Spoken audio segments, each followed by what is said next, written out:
A máme vás. Načapali sme vás, ako striekate biosad. No, striekame. Poďme sa ale na to pozrieť bližšie a zbúrajme mýtus, že každý postrek je zlý. V sade sa premnožil škodca. Vožka krvavá Eryzoma lanigerum.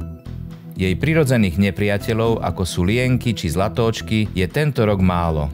Nedokážu ju udržať pod kontrolou a vožky začali škodiť stromom. Preto zasahujeme. Nie umelou chémiou, ale mydlom.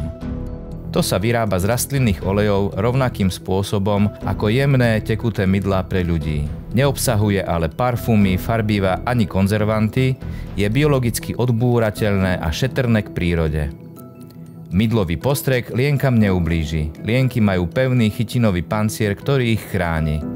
Vožky sú iné. Majú veľmi jemný povrch tela a preto sa chránia voskovým povlakom. Práve ten však mydlo rozpustí podobne ako mastnotu na vašich rukách a bez tejto ochrannej vrstvy vožka vyschne a uhynie. Takýto postrek nie je problém ani v biosade.